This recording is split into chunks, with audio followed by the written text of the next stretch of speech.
guys, my name is Zana and welcome to my channel. Today's video we are going to be talking about self-acceptance.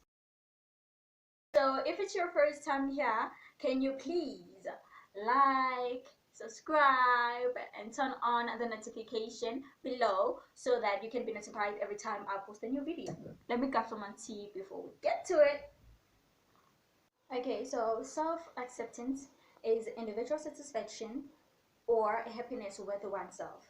So self-satisfaction involves self-understanding, being realistic with yourself, and also being aware of your strengths and your weaknesses. So self-esteem stems self-acceptance. What do I mean about this?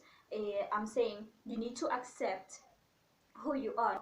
You need to accept your good and your bad qualities, because everybody has good and bad qualities about themselves. Usually as people we get stuck in not wanting to accept our flaws, but once we start accepting our flaws, we don't have to worry about them hindering us. So the research shows that high self-acceptance leads to less focus on negative aspects about ourselves, but a higher likelihood of engaging in self-love acts. So now I've drawn up 8 big questions on how to improve self-acceptance. But don't be quick to answer these questions.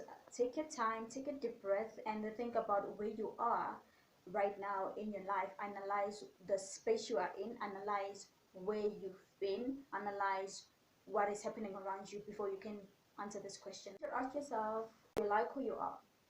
Do you like who you've become? How close are you to the person you want to become?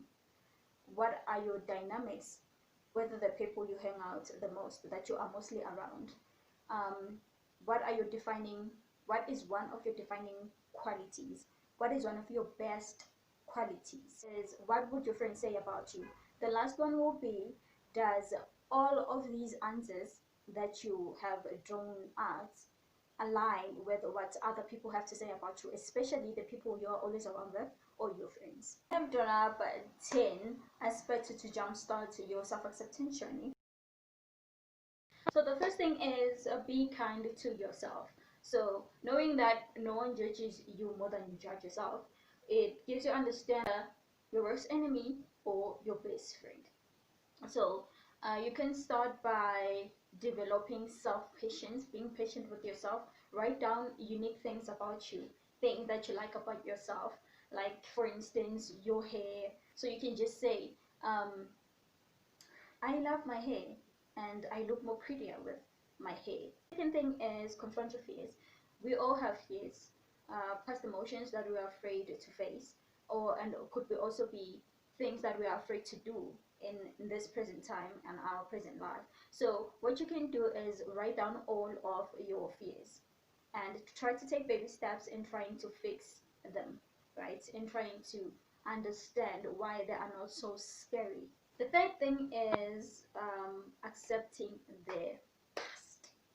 This is one of the most hardest thing to do for most of us, but it is very much important that you do. Understand that the past is the past. It happened because it had to happen. So now you're in a present, and what would we be without our past? You know, from then, what we did then, we did not know better. We did not know much, but now we know better. Looking at the person you were, the person you are now, it actually has brooded you and made you a better person. So when you start accepting the past and thinking positively of your past, you become better, you become a better person. You start accepting yourself a little bit more. Accept imperfection. So you need to let go of your view of perfection. You need to let go of the system and other people's ideal of perfectionism, because perfection is imperfect itself. So stop being obsessed altogether with perfectionism or being perfect or wanting to be perfect, because no one is perfect. These things, they actually slow down from achieving your goals. So the fifth one is fix easy problems and make plans for harder ones.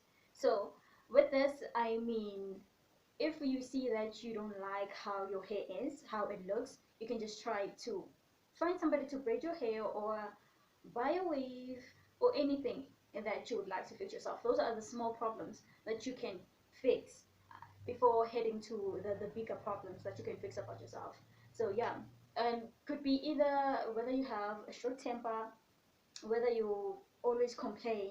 You can just try to work on that so that you can accept yourself more and love yourself more. The sixth thing is being positive, staying positive. What you can do to stay positive is to write sweet notes for yourself and about yourself, or write things sweet about yourself, right? And you can download apps on your phone, which will send you inspiration on a daily basis. You can hang posters on your wall, on your bedroom wall, about positive affirmation. Play good music. Play music that will make you happy, so that you can have a positive energy and more loving of yourself. Dance along, sing along, and just be all that. 7, we have don't take it personal, right?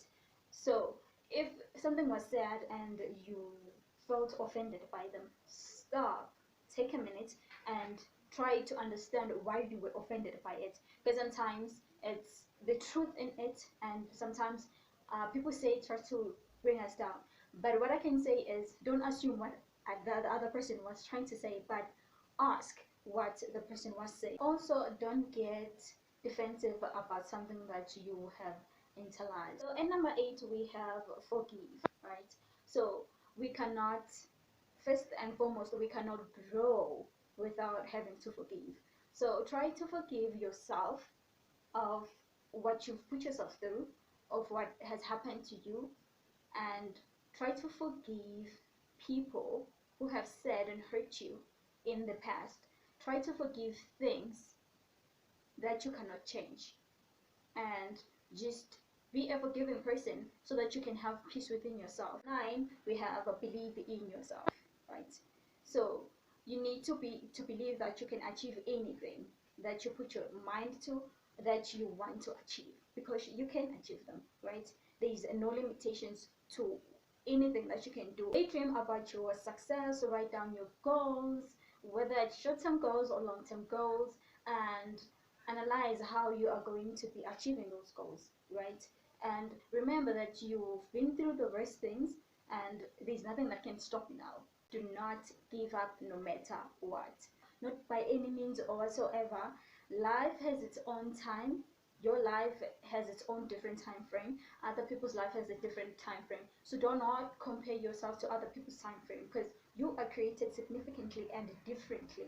So you should embrace that and be happy and glad about who you are and where you are and what you are going, because my goals may not be the same as your goals. So do not give up because you're trying to attain the goals that I have. Do not give up because you haven't got to where I have gotten. Understand that all of us, we are unique and we are created differently, and what we are is not what the other person is, and what we are is our strength, and we should be that way. Embrace that. Thanks so much, guys, for watching this video. I hope it was helpful, and if you enjoyed it, please give it a big thumbs up. You can also subscribe and turn on the notification bell below so that you can be notified every time I post a new video.